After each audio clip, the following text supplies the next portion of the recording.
Good morning दोस्तों। आज सुबह नारान का मंजर मैं आपको दिखाता हूँ। होटल में हमने स्टे किया यहाँ पे रात को, और आज सुबह देखें, कल बारिश हो रही थी और आज धूप निकली हुई है। बहुत ही खूबसूरत सुबह का मंजर, खूबसूरत फूल हैं होटल के लॉन में। और शहर से थोड़ा दूर हम रुके हैं, ये देखें सामने धूप की वजह से कितना ज़बरदस्त लग रहा है। और सुबह कोई 6 बजे का वक्त है, अभी अभी धूप निकली है यहाँ पे। आज हमारा सफ़र होगा यहाँ से गिलगित तक का। ये हमारे इस जर्नी का पार्ट 2 है दोस्तों। पार्ट 1 में कल हमने आपको इस्लामाबाद से नारान तक का सफ़र दिखाया था, और अब हम नाश्ता करेंगे।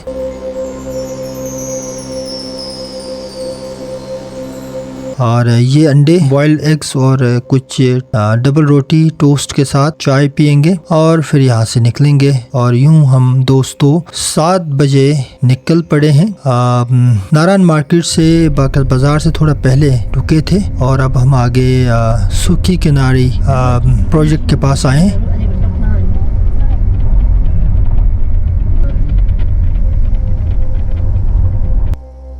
ये डैम बना है चाइना पाकिस्तान कोलैबोरेशन से।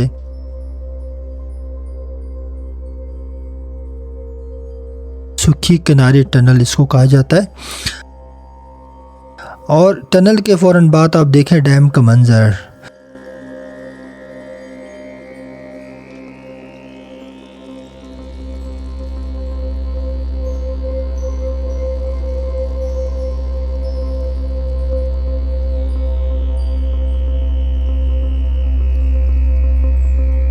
सुखी किनारे डैम पे हम खड़े हैं नारायण में। बहुत ही खूबसूरत मंजर आपको नज़र आएगा सुबह का। वाह जी वाह। और यूँ दोस्तों फिर हम आगे का अपना सफ़र जारी रखते हैं। खूबसूरत मनाजिर आप देखें। कल के मुकाबले में आपको आज थोड़ा डिफरेंट लैंडस्केप लगेगा, ज़्यादा हरियाली नज़र आएगी, थोड़ा खुलापन का एहसास होगा। कल बारिश हो रही थी लेकिन आज धूप निकली है, और फॉर्चुनेटली आगे धूप की वजह से हमें थोड़ा रिस्क कम है। पत्थर वगैरह या लैंडस्लाइडिंग का जो होता है ख़दशा होता है कुछ एरियाज़ में, तो आई होप कि आज ऐसा कोई मामला नहीं होगा। दरिया का पानी, उजला उजला पानी, और ये दरिया कुनार और रोड का संगम साथ साथ ये चलते हैं। और ये देखें ग्लेशियर का पानी, ग्लेशियर तेज़ी से पिघल रहे हैं क्योंकि धूप निकली हुई है। और ये वो जगह है दोस्तों, जब आप नारायण बाज़ार क्रॉस करते हैं, पीटीडीसी का मोटेल क्रॉस करने के बाद ये खूबसूरत जगह आपको मिलती है। यहाँ पे अक्सर लोग जब आप दिन को आते हैं तो राफ्टिंग कर रहे होते हैं। सुबह का वक्त है इस वक्त, तो लोग आपको नज़र नहीं आएंगे, लेकिन दोपहर को जब आते हैं ना बहुत बड़ा रश होता है। काफ़ी लोग टूरिस्ट जो है यहाँ पे राफ्टिंग करते हुए नज़र आते हैं। सामने दूर तक आपको लश ग्रीन पहाड़, खूबसूरत नेचर, और फिर आगे बर्फ़ से ढके पहाड़ भी आपको नज़र आएंगे। क्या खूबसूरत मंजर है। धूप की तरफ हम जा रहे हैं, और फिर भी जो है कैमरे की आंख को मैंने कोशिश की कि उसको कवर करें। यहाँ भी राफ्टिंग करते हैं लोग, आपको बोट्स नज़र आएंगे। पानी का फवारा, आहा क्या बात है।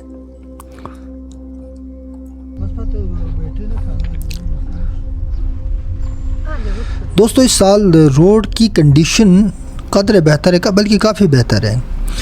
और ये जो सुखी किनारी डैम पे काम चल रहा था तो बड़ी हैवी ट्रैफिक यहाँ से गुज़रती थी, बड़े बड़े ट्रॉलर, तो रोड की हालत काफ़ी ख़स्ता हो चुकी थी।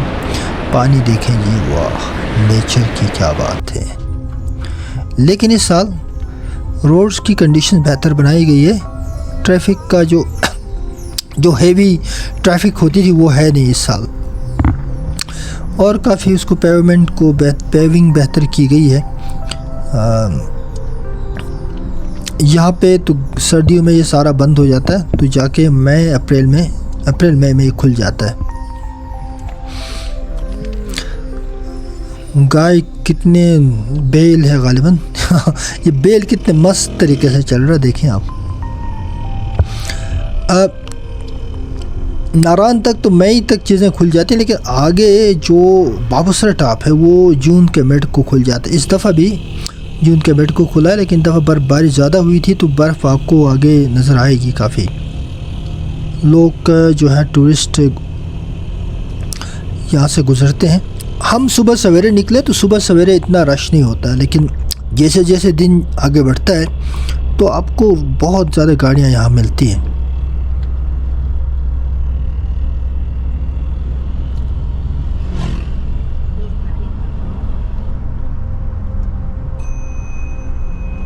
मैं तो रिकमेंड ये करूँगा आपको कि आप अगर नारान से गिलगित बल्तिस्तान के लिए निकलते हैं तो सुबह सवेरे 6:30 बजे 7 बजे अगर आप नारान से निकलेंगे तो आपको सड़कें बिल्कुल खाली मिलेंगी आपको। और साथ साथ फ़ायदा ये होगा कि आपको नेचर को सुबह सनराइज़ के साथ देखने का मौका मिलता है। उसका एक अलग यूनिक एक्सपीरियंस होता है।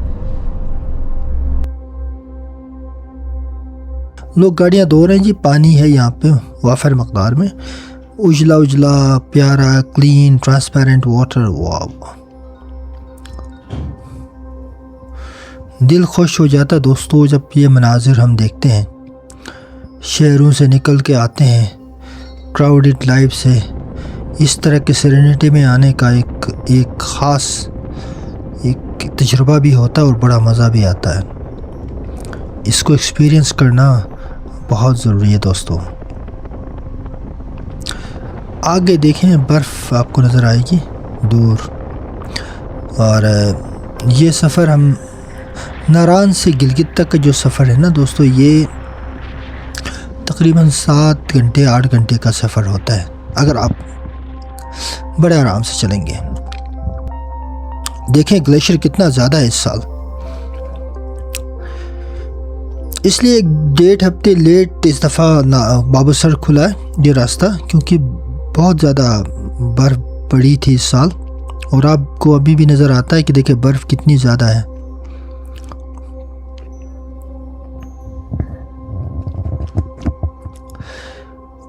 गिलगित से देखें नारान से गिलगित तक जैसे मैंने कहा 7-8 घंटे का आराम सब जाएंगे तो आपका सफ़र तय होगा।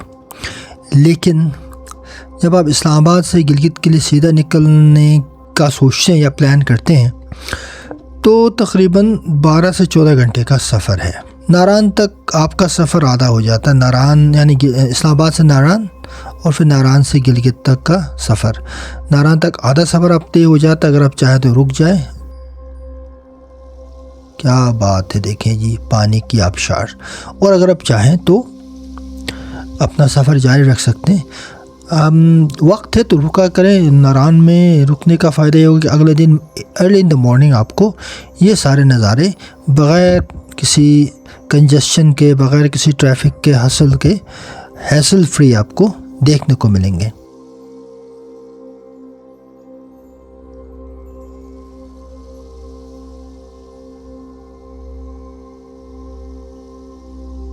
हम इस वक्त गुज़र रहे हैं दोस्तों लुलुसर नेशनल पार्क से।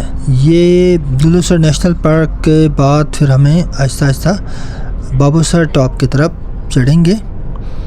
तो ये फिर आपको मज़ा आएगा। आई होप इस दफ़ा बर्फ़ ज़्यादा होगी। लेट अस सी कि क्या है। और पानी देखें जी, पानी का खूबसूरत मंज़र, बिल्कुल सफ़ेद और शफाफ पानी, बहुत ठंडा पानी है। आप इसमें पाँव रखें तो लगता है कि आप ग्लेशियर पे चल रहे हैं। गाड़ियाँ गुज़रती हैं बड़े आराम से एहतियात के साथ। आप देखें गाड़ी आ रही है और गाड़ियाँ भी आपको यहाँ से गुज़रती हुई नज़र आएंगी बड़े आराम के साथ। We have to be very careful, क्योंकि वो छोटे छोटे पत्थर होते हैं। फिर गाड़ी को भी कोशिश करें कि वो आहिस्ता चलें ताकि वो पानी का ज़्यादा वो आप डिस्टर्ब ना करें उसको, क्योंकि वो गाड़ी के ऊपर पानी आ जाता है। बाज़ औक़ात किसी इलेक्ट्रिक उसमें चला जाता है तो गाड़ी के लिए मसला हो सकता है। ये देखें आराम आराम से आपको निकलना होता है यहाँ से। सामने का मंज़र देखें कितना खूबसूरत है। टूरिस्ट आते हुए मैंने अक्सर देखा कि लोग यहाँ पे रुकते हैं, नज़ारे करते हैं और फिर चले जाते हैं आगे। यहाँ रुका करें, पानी में हाथ डालें, पानी को देखें, पानी को छू के नेचर की इस मैग्निफिसेंस का एहसास आपको हो जाता है। और अब देखें बर्फ़ और ग्लेशियर के आसार अभी नज़र आने लगे हैं क्योंकि हम अभी बाबूसर की तरफ चल रहे हैं।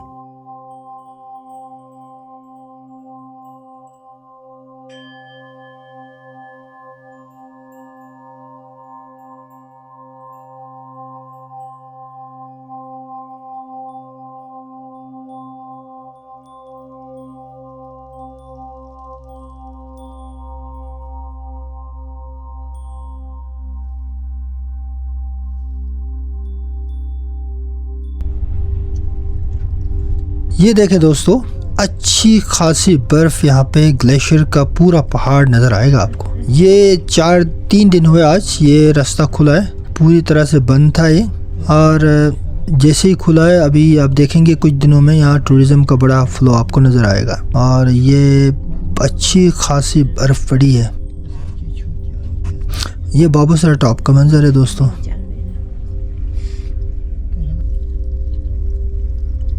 ये देखें क्या खूबसूरती है यहाँ पे।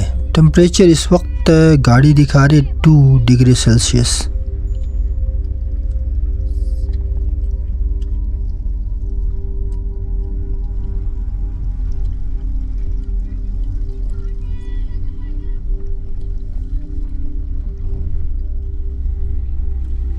पिघल रही है बर्फ़ दोस्तों, और बहुत स्लिपरी भी है।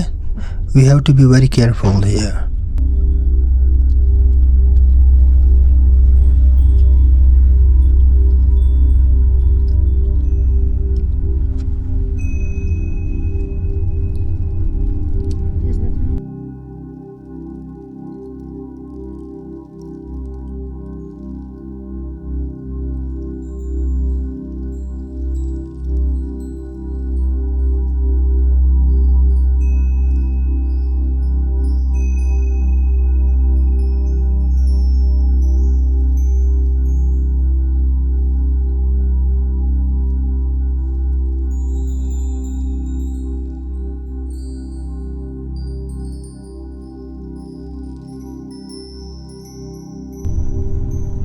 दोस्तों ये बाबूसर टॉप से उतरते हुए एक बात का भरपूर ख्याल रखना है, और ये यहाँ लिखा भी हुआ है, जगह जगह इंस्ट्रक्शंस भी लिखी नज़र आएंगी आपको कि आप हैवी गियर का इस्तेमाल करें और ब्रेक का, गाड़ी के ब्रेक का कम से कम इस्तेमाल करने की कोशिश करें। हैवी गियर में चलाएंगे तो बहुत बेहतर है। बार बार अगर ब्रेक लगाएंगे, क्योंकि गाड़ी इस उतराई में पूरा वज़न के साथ, पूरी वेलोसिटी के साथ गुज़र रही होती है, और ये बहुत हाइट है, यहाँ पर कंबशन कम होती है, इंजन को सप्लाई कम मिलती है। तो अगर आपका पेट्रोल की गाड़ी है या डीज़ल की है तो कंबशन कम होने की वजह से गाड़ी की जो ओवरऑल परफॉर्मेंस है ना, वो भी काफ़ी लो हो जाती है, और उसका जो आपका ट्रांसमिशन सिस्टम है उस पर भी इम्पैक्ट आता है। और ज़ाहिर बात है एक वेलोसिटी से गाड़ी इस उतराई से उतर रही होती है, तो बार बार आप ब्रेक का इस्तेमाल करेंगे तो ब्रेक पैड्स जो है ना आपके, वो गर्म होना शुरू हो जाते हैं। और फिर ऐसे हादसात हुए हैं यहाँ पे, बहुत ज़्यादा हुए हैं, बल्कि जब शुरू में ये रास्ता खुला था, मुझे याद पड़ रहा है कि गाड़ियाँ बहुत यहाँ पे जो है वो स्किड हो गई हैं, क्योंकि लोग स्पीड में आते हैं, रोड की हालत कदर बेहतर है, तो फिर अचानक ब्रेक लगाते हैं, और ब्रेक लगते ब्रेक पैड्स जो है ना वो फारिग हो जाते हैं, और फिर गाड़ियाँ बारियों के ब्रेक फेल होने का ख़तरा बढ़ जाता है। अब ये जो हैवी गाड़ी है देखें, ये भी इस रिकमेंडेड स्पीड से ज़्यादा स्पीड में ये जा रहा है, विच इज़ नॉट गुड। यहाँ से लोग जो है ना बर्फ़ लाद के गाड़ियों पे लेके जा रहे हैं, और मेरे ख़्याल में ये लेके जा रहे हैं चिलास टाउन में। देखा जाए कि ख्याल रखा जाए यहाँ पे सफाई का। जिस तरह से वो पाँव से बर्फ़ को दबा रहे थे, तो I think someone has to see कि भाई ये हाइजीनिक है, हेल्दी है भी या नहीं है। दोस्तों हम चिलास की तरफ अभी उतर रहे हैं। ये थक नाला है, इसको कहा जाता है थक नाला, यानी कि हम बाबूसर से उतर के थक नाला पहुँचे हैं। कुछ देर में कोई 15-20 किलोमीटर के बाद ये चिलास में हम पहुँचेंगे।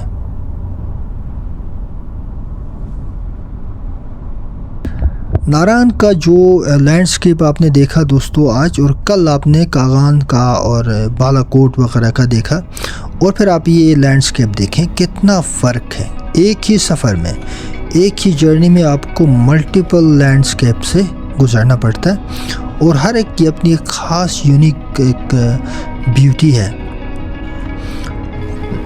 इसलिए जो मैं कल कह रहा था ना, जब गिलगित से हम कागान की तरफ सफ़र कर रहे थे, कि इस तरह के सफ़र में आपको वो बोरियत नहीं होगी, क्योंकि ये जो लैंडस्केप है ना दोस्तों, ये बहुत ही यूनिक है। इतने बड़े पहाड़ आपको कहीं नहीं मिलेंगे। जैसे जैसे आप आगे जाएंगे चिलास से गिलगित की तरफ, आपको एक मैग्निफिसेंस ऑफ दिस माउंटेन्स, दुनिया के बड़े बड़े 3 पहाड़ी सिलसिले आपको मिलेंगे, हिंदू कुश, काराकोरम और हिमालयस। तो इन तीनों का ये संगम है, ये एरिया है, इसलिए आपको जाइगेंटिक और बहुत ही बैरन पहाड़ मिलेंगे। ऐसा लगता है जैसे ये कोई वर्टिकल डेजर्ट्स हो, और वर्टिकल डेजर्ट भी इनको कहा जाता है। लेकिन इस वर्टिकल डेजर्ट की अपनी अलग यूनिक खूबसूरती है।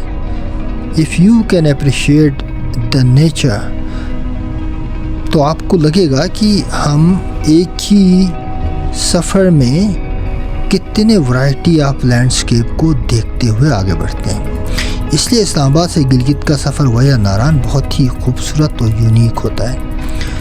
ये रोड बड़ा स्मूथ है दोस्तों, लेकिन बहुत तंग है। यहाँ पे शार्प कर्व्स हैं, बड़ी बड़ी गाड़ियाँ गुजरती हैं। You have to be very careful. यहाँ से आप ड्राइव करते हो ना, बहुत एहतियात करना होता है। स्पीड लिमिट को 50-60 से ऊपर ले जाना नहीं चाहिए यहाँ पे। और इतने शार्प मोड्स और कर्व्स हैं कि you have to be very careful. बाज़ औक़ात लोग बड़ी स्पीड से गुजर जाते हैं, और अक्सर हादसात ओवर स्पीडिंग और बेएहतियाती की वजह से ही होते हैं। One has to be very careful. तो देखें आपने कहाँ ओवरटेक करना है, किसी मोड़ में ज़रूर आप रुकें। ओवरटेक करने से पहले देखें कि कितना आगे आपका व्यू बन रहा है, ताकि कोई सामने से गाड़ी ना गुजर रही हो।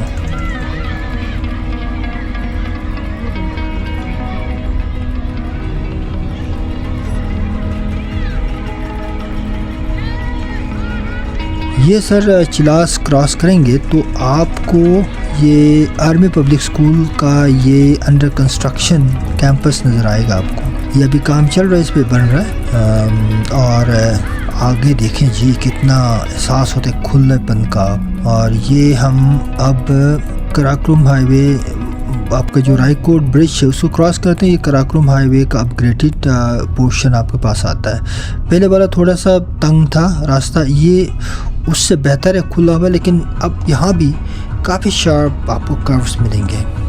तो स्पीड को 50-60 से ज़्यादा नहीं रखना चाहिए यहाँ पे। मैंने देखा कि लोग 120-130 के स्पीड से भी गुजरते हैं, विच इज़ रियली डेंजरस। क्योंकि आगे अचानक मोड़ आए और आगे सामने से गाड़ी आए तो मुश्किल हो जाता है कंट्रोल करना। सो एहतियात बहुत ज़रूरी है दोस्तों। पहाड़ी इलाक़ों की अपनी एक ख़ास ड्राइविंग होती है, और उसमें जब तक आप एक्सपर्ट ना हो, रोड सेंस आपको डेवलप ना हो, तो ये शहर वाला यहाँ पे ड्राइविंग का सेंस नहीं होता, डिफरेंट होता है। कर्व्स होते हैं, आगे से गाड़ियाँ आ रही होती हैं, और चूँकि रोड इतना ज़्यादा वाइड नहीं है कि you will have very little time to control अगर आप ओवर स्पीड है। तो रिकमेंडेड स्पीड यहाँ भी 60-70 ही है। 60 इज़ आई थिंक बेहतर है, बल्कि जो मोड आते हैं ना उसमें स्पीड को थोड़ा कम भी रखना चाहिए। तो ये देखें बैरन लैंड्स भी बहुत मिलेंगी दोस्तों। ये आप गिलगित पहुँच जाते जाते रास्ते में चिलास और गिलगित के बीच में पानी यहाँ पर कम है। अगरचे दरिया सिंध गुज़रता है, अगर आप वाटर लिफ्ट करें तो बहुत पानी है, बट ना करें तो फिर ये यहाँ पर क्योंकि बारिश भी नहीं होती तो इसलिए आपको बैरन लैंड्स काफ़ी मिलती हैं। यहाँ पे लैंड डेवलपमेंट एक बड़ा इम्पोर्टेंट काम हो सकता है। ज़मीनें यहाँ पर वैसे भी जो है ना वो एवरेज लैंड होल्डिंग काफ़ी कम है, तो इस तरह की जगहों पे को इस्तेमाल किया जा सकता है, ख़ासकर फूड प्रोडक्शन के लिए, एजुकेशन के लिए। दरिया सिंध जो साथ ही गुज़रता है, इससे पानी लिफ्ट करना कोई मुश्किल काम नहीं है, बट उसके लिए चाहिए मनसूबाबंदी, commitment, planning to develop the area, right. तो ये देखें जी, थोड़े बादल अब आ रहे हैं आसमान पे, और अब ख़तरे की बात नहीं है क्योंकि हम वो जो एरिया है ख़ासकर बाबूसर टॉप वगैरह वो हमने क्रॉस कर लिया है। अब ये कदरे जो है ना आपको प्लेन एरिया में से गुज़रना होगा।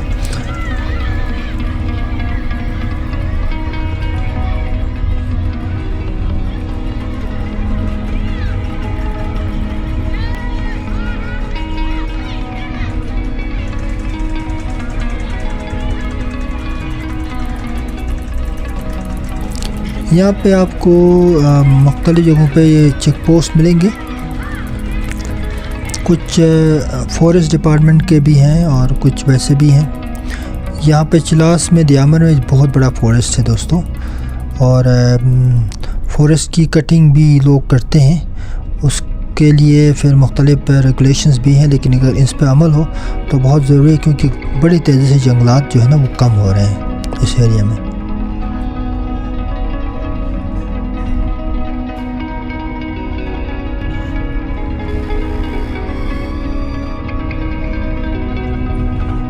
ये देखें दोस्तों, और हम यूँ गिलगित पहुंच गए दोस्तों, और आज का ये हमारा तकरीबन नारान से 7 घंटे का सफ़र रहा, और सामने बादल आपको नज़र आ रहे हैं, और यूँ गिलगित में हम गिलगित के करीब ही पहुँचे हैं। तो आज फिर हम थोड़ी देर में यहाँ पे पहुँचेंगे अपने घर, और कल से फिर हम आपको एक और सफ़र पे लेके जाएंगे जो हमारा असल सफ़र होगा, यानी स्टोरीज ऑफ पीपल।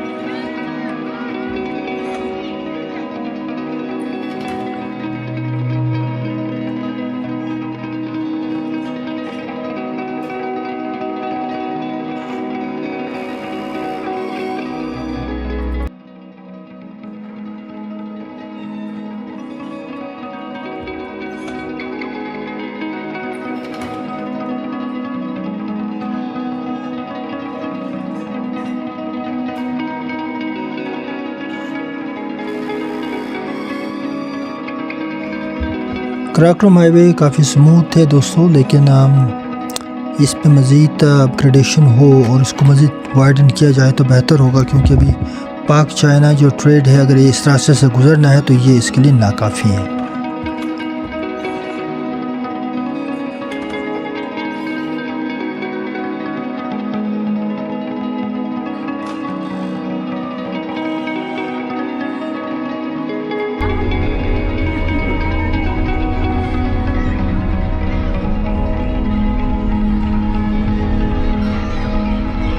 तो दोस्तों मैं पहुंचा हूँ घर पे गिलगित में।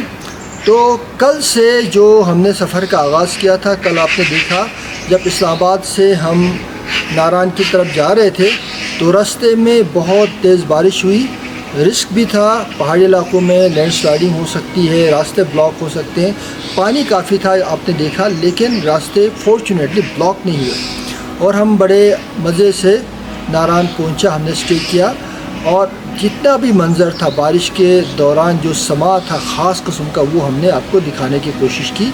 और मेरा भी बहुत अरसे बाद ये पहला तजुर्बा था, इतनी बारिश में इन इलाकों से मैं गुज़रा हूँ। बहुत प्यारा मंज़र था। रात को हमने मज़े से नींद की, पूरी तरह से आराम से हम सोए, कोई 7-8 घंटे का पूरा रेस्ट किया। फिर अगली मॉर्निंग 7 बजे हम निकले नारान से, यानी आज सुबह जब हम निकले हैं तो आपने देखा कि मौसम बिल्कुल साफ़ था, कोई क्लाउड्स भी नहीं थे और आगे सारा रास्ता में साफ मिला। नारान वैली के फिर आगे जलखड़, फिर आपका जो लुलुसर नेशनल पार्क है उसके मनाजिर हमने आपको दिखाए। फिर बाबूसर टॉप पे जो बर्फ़ मौजूद थी, जो अच्छा ज़बरदस्त किस्म का मंज़र था, वो भी हमने आपको दिखाने की कोशिश की। और जब हम बाबूसर से उतरे हैं गिलगित बल्तिस्तान की तरफ, ग्यामर की तरफ, तो आपने देखा लैंडस्केप बिल्कुल ही तब्दील हो गया और different landscape, different rugged mountains, बड़े बड़े पहाड़। तो ये सारी जो एक ट्रांजिशन की जर्नी में नेचर का, लैंडस्केप का, वो हमने आपके साथ कवर किया। लेकिन दोस्तों अब हमारे असल जर्नी का आगाज़ यहाँ से होता है। यहाँ से मैं आपके सामने लोगों की पिछले 50 साल की जो तब्दीली की कहानियाँ हैं, चैलेंजेस की कहानियाँ हैं, स्टोरीज हैं इंटरेस्टिंग, वो आपके सामने रखूँगा। पिछले 50 सालों में जो रैपिड तब्दीलियाँ इस इलाके में आई हैं दोस्तों, वो बहुत ही अनप्रेसिडेंटेड हैं। तो उस जनरेशन के क्या फीलिंग है, आपने भी जब तब्दीलियाँ देखी, एक कॉप्टिंग मैकेनिज़्म भी लोगों ने बनाया, उन चैलेंजेस को कॉप्ट किया, वो सारी चीज़ें आज के इस प्रोग्राम में हमने सिर्फ जर्नी कवर की है। लेकिन आज के बाद के जितने भी प्रोग्राम है उसमें हम लोगों को कवर करेंगे, लोगों को दिखाएंगे, स्टोरीज दिखाएंगे, लाइफस्टाइल की तब्दीली आपके सामने रखेंगे और बहुत इंटरेस्टिंग कहानियाँ होनी। मैं अपने आबाई गाँव से अपनी कहानी भी शुरू करूँगा सुनाना आपको, और फिर और लोगों की भी कहानियाँ होंगी। उसमें बहुत सारे गांव के रवाज, रस्म, कल्चर, माइथोलॉजीज, बहुत सारे हॉन्टेड प्लेसेस हैं, बहुत सारी कहानियाँ चुड़ैलों की है, इंसानों की है, साइंस की है, हर चीज़ हम इसमें कवर करने की कोशिश करेंगे। तो जुड़े रहेगा, इस चैनल को सब्सक्राइब कीजिए। ये हमारी और आपकी मुश्तरका जर्नी है और ये जर्नी आप अपनी जर्नी का हिस्सा समझें। और कोई आपको इसमें फीडबैक देना है, कोई कमेंट्स करना ज़रूर कीजिएगा। आप लोगों के सपोर्ट के साथ हम इस जो प्रोजेक्ट है इसको आगे लेके जाएंगे। बहुत बहुत शुक्रिया।